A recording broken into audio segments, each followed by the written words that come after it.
کسی سے دنیا میں محبت ہو جاتی ہے تو سر سے پیر تک اس کو جان لیتے ہیں، کیا پسند ہے کیا نہیں پسند ہے، کہاں جانا اسے پسند ہے، کیا بولنا پسند ہے، کیا کیسی بات یہ کرتا ہے، ساری چیزیں معلوم کر لیتے ہیں. لیکن قربان جائیے پیارے نبی کی محبت، ہم جو ہے دعویٰ کرتے ہیں کہ پیارے نبی کی سب سے زیادہ محبت ہمارے اندر ہے، لیکن پیارے نبی کی سیرت ہمیں نہیں معلوم. پیارے نبی کیسے تھے، پیارے نبی کیسے باتیں کرتے تھے، پیارے نبی کیسے چلتے تھے، پیارے نبی کیسے کھاتے تھے، پیارے نبی کے بولنے کا طریقہ کیا تھا، پیارے نبی کے ساتھ اپنے ساتھیوں کا طریقہ کیا تھا، کچھ نہیں معلوم. جانو میرے بھائیو، پیارے نبی کی سیرت جانو. پیارے نبی کی یہ غزوہ بدر کس سن میں کیے؟ سن 2 ہجری میں، رمضان سن 2 ہجری میں. اللہ کے نبی صلی اللہ علیہ وسلم اس غزوے میں 313 آدمی کو لے کر کے پہنچتے ہیں اور مشرکین 1000 کے قریب. مسلمان نہتے، ہتھیار بھی نہیں، بلا ہتھیار، اور مشرکین ہتھیار کے ساتھ، گھوڑوں کے ساتھ، اونٹوں کے ساتھ، سب موجود. 313 اور 1000 کوئی مقابلہ ہے؟ کہاں 313 اور کہاں دوگنی تعداد. لیکن کامیابی کس کو ملی؟ اللہ والوں کو ملی، پیارے نبی جناب محمد الرسول اللہ کو ملی. کیوں؟ اس لیے کہ پیارے نبی سے اللہ تبارک و تعالیٰ نے آپ کی نصرت و حمایت کا وعدہ کیا ہے. اور یہ کیسے ملی؟ اللہ تبارک و تعالیٰ نے اللہ رب العالمین کی بارگاہ میں پیارے نبی جناب محمد الرسول اللہ صلی اللہ علیہ وسلم سجدے میں گر گئے اور اللہ تبارک و تعالیٰ سے کہا، اے اللہ، اگر یہ چھوٹی سی جماعت آج ناکام ہو گئی، اس چھوٹی سی جماعت اگر آج ہار گئی تو اے اللہ اس دنیا کے اندر تیرا نام لیوا کوئی نہیں ہوگا. اے اللہ پھر تیری توحید کا اعلان کرنے والا، تیری توحید کا پرچار کرنے والا کوئی نہیں ہوگا. اے اللہ اگر یہ تھوڑی سی جماعت ہار گئی اور ناکام ہو گئی. اللہ تبارک و تعالیٰ نے نبی کی اس دعا پر، نبی کے اس دعا پر، اس طلب پر آپ کی پکار کو قبول کیا اور جنگ مسلمانوں نے جیت لیا. اور کیسے جیتا؟ اللہ تبارک و تعالیٰ نے اس کا نقشہ قرآن مقدس میں کھینچا ہے. اذ یریکہم اللہ فی منامک قلیلا ولو اراکہم کثیرا لفشلتم ولتنازعتم فی الامر ولکن اللہ سلم انہ علیم بذات الصدور واذ یریکموہم اذ التقیتم فی اعینکم قلیلا ویقللکم فی اعینہم لیقضی اللہ امرا کان مفعولا وَإِلَى اللَّهِ تُرْجَعُ الْأُمُورُ. اللہ تبارک و تعالیٰ نے اس آیت کریمہ میں اس جنگ کے دوران کا نقشہ کھینچا ہے کہ اللہ تبارک و تعالیٰ نے کیسے انتظام کیا مسلمانوں کی کامیابی کا. اللہ تبارک و تعالیٰ مسلمانوں کی لشکر کو مشرکین کے سامنے کم دکھایا اور مشرکین کے لشکر کو مسلمانوں کے سامنے کم دکھایا. یعنی میدان میں لشکر موجود 313 1000، لیکن اللہ تبارک و تعالیٰ نے ایسا پردہ ڈالا کہ مشرکین نے مسلمانوں کو کم دیکھا اور مسلمانوں نے مشرکین کو کم دیکھا. کیوں؟ اس لیے تاکہ دونوں دیکھیں کہ کم لوگ ہیں اور دونوں آپس میں جا کر کے بھڑ جائیں، لڑائی کریں. اور اس لڑائی، اس کم دکھانے کی وجہ یہ تھی کہ اللہ تبارک و تعالیٰ کو اپنے نبی کی حمایت اور نصرت کرنی تھی، مدد کرنی تھی. اور اس مدد کے لیے اللہ تبارک و تعالیٰ نے مشرکین کی نگاہ میں پیارے نبی کے ساتھیوں کی تعداد کو کم کر دیا اور پیارے نبی کی ساتھیوں کی نگاہ میں مشرکین کی تعداد کو کم کر دیا، تاکہ کسی کے دل میں رعب، کسی کے دل میں ڈر نہ پیدا ہو کہ فلاں کی تعداد زیادہ ہے، ہم پہلے ہی سے پیچھے ہٹ جائیں. یہ اللہ تبارک و تعالیٰ کا انتظام تھا مسلمانوں کو جتانے کا. یہ اللہ تبارک و تعالیٰ کا انتظام تھا مسلمانوں کی نصرت اور حمایت کا. ہم اپنی نصرت چاہتے ہیں، حمایت چاہتے ہیں، اللہ کی مدد چاہتے ہیں تو ہم اللہ کے بنیں، ہم اللہ کے دین کی مدد کریں، ہم اللہ تبارک و تعالیٰ کے قریب آئیں، ہم اللہ سے لو لگائیں، ہم اللہ سے اپنا رشتہ جوڑیں. اللہ تو ہمیشہ کہتا ہے ان اللہ یحب المتقین، ان اللہ یحب المحسنین. اللہ متقیوں سے محبت کرتا ہے، اللہ محسنین سے محبت کرتا ہے، اللہ صادقین سے محبت کرتا ہے. سچے بن کر کے تو دکھاؤ، متقی بن کر کے دکھاؤ، محسن بن کر کے تو دکھاؤ. اللہ کے سامنے آؤ، اللہ تمہاری مدد کرے گا. محسن بنو، متقی بنو، پرہیزگار بنو، سچے بنو، اللہ تمہاری مدد کرے گا۔ اللہ تبارک و تعالی جو وعدہ کیا ہے اس وعدے سے مکرنے والا نہیں ہے۔ کتنے کو کی مدد کی اللہ نے، کتنی مصیبتیں آئیں۔ آج تو ہمارے اوپر وہ مصیبتیں نہیں آتی جو پہلے انبیاء کے زمانے میں آیا کرتی تھی۔ کتنی مصیبتیں آئیں انبیاء کے زمانے میں۔ پیارے نبی جناب محمد رسول اللہ صلی اللہ علیہ وسلم کے جد امجد سیدنا ابراہیم علیہ الصلوۃ والسلام، ان کو توحید کے پرچار کرنے پر، اللہ کی وحدانیت کا اعلان کرنے پر، اللہ تبارک و تعالی کی توحید کو پھیلانے پر انہیں آگ میں ڈالا گیا۔ آگ کوئی معمولی چیز ہے کیا؟ آگ سے ہر آدمی ڈرتا ہے۔ آگ سب سے زیادہ خطرناک عذاب ہے، اسی لیے اللہ تبارک و تعالیٰ نے کسی مخلوق کو یہ حکم نہیں دیا کہ کوئی مخلوق کسی کو آگ کا عذاب دے۔ آگ کا عذاب اللہ نے اپنے اختیار میں لیا ہے، اللہ اپنے اختیار میں آگ کا عذاب لیا ہے۔ اسی لیے آگ کا عذاب بڑا خطرناک ہے، اور آگ کا عذاب ایسا عذاب ہے کہ جس کو اللہ نے جہنم کے لیے مختص کیا ہے۔ جانتے ہیں جہنم کا عذاب بہت خطرناک عذاب ہے۔ جہنم کا عذاب ایسا عذاب ہے جو انسان کے چہرے کو جھلسا دے گا، انسان کے خوبصورت چہرے کو جھلسا دے گا، انسان کی چمڑیوں کو ادھیڑ دے گا، انسان کے لیے بڑا خطرناک عذاب ثابت ہوگا وہ آگ کا عذاب۔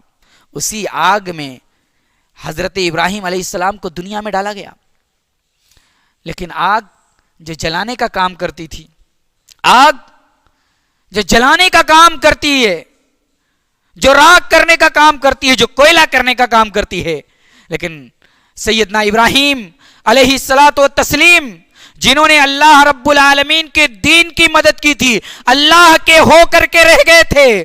کوئی بھی مصیبت آئے، کوئی بھی پریشانی آئے، کسی طرح کی بھی پریشانی آئے، بادشاہ کے سامنے جا کر کے مناظرہ کرنا پڑے، مخلوق قوم کے سامنے جا کر کے قوم کے سامنے سوال و جواب کرنے پڑے، کسی طرح کی بھی پریشانی آئے، قوم گھر بار چھوڑنے پڑے، ملک چھوڑنا پڑے، شہر چھوڑنا پڑے، لیکن اللہ کے دین سے کوئی کمپرومائز نہیں کرنا ہے۔ اس پاداش میں اللہ تبارک و تعالیٰ کی توحید کو پھیلانے کے چکر میں حضرت ابراہیم کو آگ میں ڈالا گیا، لیکن ابراہیم کی مدد اللہ تبارک و تعالیٰ نے کی۔ دنیا میں کوئی مدد کرنے والا نہیں تھا، باپ بھی مخالف تھا، گھر والے بھی مخالف تھے، خاندان بھی مخالف تھا، پورے شہر والے مخالف تھے، لیکن مدد کرنے والا کون تھا؟ جو دنیا کی مدد کرتا ہے وہی ابراہیم کی مدد کرنے والا تھا۔ ابراہیم کو آگ میں ڈالا گیا، آسمان سے ندا آئی، قلنا یا نار کونی بردا وسلاما علی ابراہیم، اے آگ تو ابراہیم کے اوپر ٹھنڈی اور سلامتی والی بن جا۔ اللہ نے کہا قلنا یا نار کونی بردا وسلاما علی ابراہیم، اے آگ تو ابراہیم کے اوپر سلامتی والی ٹھنڈی بن جا۔ ابراہیم کا ایک بال بھی باقی نہیں کیا، ابراہیم کا ایک بال بھی نہیں جلا۔ اس آگ کے اندر ابراہیم بڑے خوش خرم تھے، اس آگ کے اندر ابراہیم بڑے عیش و آرام کے ساتھ تھے۔ جو آگ جلانے کا کام کرتی تھی، اللہ کا آرڈر آیا، اللہ کا حکم آیا، اللہ تبارک و تعالیٰ نے اس آگ کو گلزار بنا دیا، اس آگ کو گلزار بنا دیا۔ تو آگ کو گلزار جب اللہ بنا سکتا ہے تو ہماری مصیبتوں کو کیوں نہیں ٹال سکتا؟ ہمارے اوپر آئی ہوئی پریشانیوں کو کیوں نہیں ٹال سکتا؟ اللہ پر اعتماد تو رکھو، اللہ پر بھروسہ تو رکھو، اللہ پر توکل تو رکھو۔ آج ہمارا اللہ پر توکل ختم ہو گیا ہے، بات بات میں ہم اپنے عقیدے سے بھی انحراف کر جاتے ہیں۔ توحید کا معاملہ آتا ہے، توحید ہماری پکی نہیں، توکل کا معاملہ آتا ہے، توکل اللہ پر پکا نہیں، تو کیسے اللہ کی مدد آئے گی؟ کیسے اللہ کی نصرت آئے گی؟ اللہ کی نصرت، اللہ کی مدد چاہتے ہو تو اللہ رب العالمین کے ہو کر کے رہ جاؤ، اللہ کی مدد کرو، اللہ کے دین کی مدد کرو، آؤ اللہ سے لو لگاؤ، نماز کے لیے آؤ اللہ رب العالمین کے سامنے ہاتھ پھیلا کر کے اللہ سے دعا کرو، اے اللہ مصیبتیں آئی ہیں، تو ہماری مصیبتوں کو دور کرنے والا ہے، اے اللہ ہماری مصیبتوں کو دور کر دے۔ انبیاء اکرام جب بھی مصیبت میں پھنستے تھے، جب بھی پریشانی میں پھنستے تھے، جب بھی تکلیف ہوتی تھی یا جب بھی کچھ مانگنا ہوتا تھا تو سیدھے اللہ رب العالمین سے مانگتے تھے، اللہ رب العالمین سے مانگتے تھے، اللہ سے دعا کرتے تھے، اے اللہ ہماری مدد فرما دے۔ یاد کرو حضرت زکریا علیہ السلام کو، یاد کرو حضرت ایوب علیہ السلام کو۔ حضرت ایوب کتنی بڑی مصیبت میں پھنسے تھے، 17-18 سال تک بیماری، 1-2 سال تک بیماری ہوتی ہے تو ہم اور آپ پریشان ہو جاتے ہیں، پریشان ہو جاتے ہیں، ہم بالکل اوب جاتے ہیں، لیکن حضرت ایوب علیہ السلام 17-18 سال تک مصیبت میں ہیں، پریشانی میں ہیں، بیماری ہے۔ اس بیماری میں حضرت ایوب علیہ السلام نے اپنے بیماری کو دور کرنے کے لیے اللہ کو پکارا۔ اللہ تبارک و تعالیٰ نے ان کی دعا کو قبول کیا اور دعا قبول کرنے کے بعد ان کی بیماری کو دور کر دیا۔ سورہ انبیاء کے اندر اور سورہ صاد کے اندر حضرت ایوب علیہ السلام کا تذکرہ موجود ہے۔ اللہ فرماتا ہے سورہ انبیاء کے اندر وَأَيُّوبَ إِذْ نَادَى رَبَّهُ أَنِّي مَسَّنِيَ الضُّرُّ وَأَنْتَ أَرْحَمُ الرَّاحِمِينَ وَأَيُّوبَ إِذْ نَادَى رَبَّهُ أَنِّي مَسَّنِيَ الضُّرُّ، اے اللہ، وَأَيُّوبَ إِذْ نَادَى رَبَّهُ، ایوب علیہ السلام نے اپنے رب تبارک و تعالیٰ کو پکارا، اے اللہ مجھے بیماری لاحق ہوئی ہے، اے اللہ مجھے مصیبت آئی ہے، وَأَنْتَ أَرْحَمُ الرَّاحِمِينَ، اور اے اللہ تو رحم کرنے والا ہے، تو کرم کرنے والا ہے، اے اللہ تو ہماری پریشانی کو دور فرما دے، تو ہماری مصیبت کو دور فرما دے۔ اللہ تبارک و تعالیٰ نے حضرت ایوب علیہ السلام کو پریشانی کو دور کر دیا، اور کیسے دور کیا؟ اللہ تبارک و تعالیٰ نے ان کی پریشانی کو دور کر کے ان سے پہلے، ان سے بہتر حالات کر دیے۔ جو پہلے کے حالات تھے، ان کی بیویاں تھیں، ان کے بچے تھے، ان کے مال و منال تھے، سارے لوگ بیوی بچے آپ کا ساتھ چھوڑ دیا تھا، لیکن اللہ کی مدد آئی، اللہ سے انہوں نے دعا کی، اللہ تبارک و تعالیٰ نے پھر سے دوبارہ ان کو ویسے ہی بحال کر دیا جیسے پہلے تھے، اور پہلے سے بہتر اللہ تبارک و تعالیٰ نے حضرت ایوب علیہ السلام کو بنایا۔ یہ تھی اللہ تبارک و تعالیٰ کی مدد، یہ تھی نصرت۔ آئیے ہم بھی اللہ سے دعا کریں کہ اے اللہ تو ہماری نصرت کا فرما دے، اے اللہ ہماری مدد فرما دے، اے اللہ ہر موقع پر ہر آن تو ہمارا حامی اور مددگار ہو جا، اے اللہ ہم سب کو، اے اللہ ہم سب کو تو اپنے دین سے قریب کر دے، اے اللہ ہم سب کو تو اپنے نبی جناب محمد الرسول اللہ سے سچی محبت کرنے کی توفیق عطا فرما، اے اللہ ہم سب کو متبع سنت بنا دے، اے اللہ ہم سب کی کے اوپر جو مصیبتیں آئی ہیں، جو پریشانیاں ہیں، جو بھی پریشانیاں ہیں، اے اللہ ان پریشانیوں کو تو ہی دور کرنے والا ہے، اے اللہ ان پریشانیوں کو دور فرما دے، اے اللہ جب تک زندہ رکھ اسلام پر زندہ رکھ، جب خاتمہ ہو تو کلمہ لا الہ الا اللہ زبان پر ہو۔ اقول قولی ھذا واستغفر اللہ لی ولکم ولسائر المسلمین وما علینا الا البلاغ المبین۔ السلام علیکم ورحمۃ اللہ وبرکاتہ۔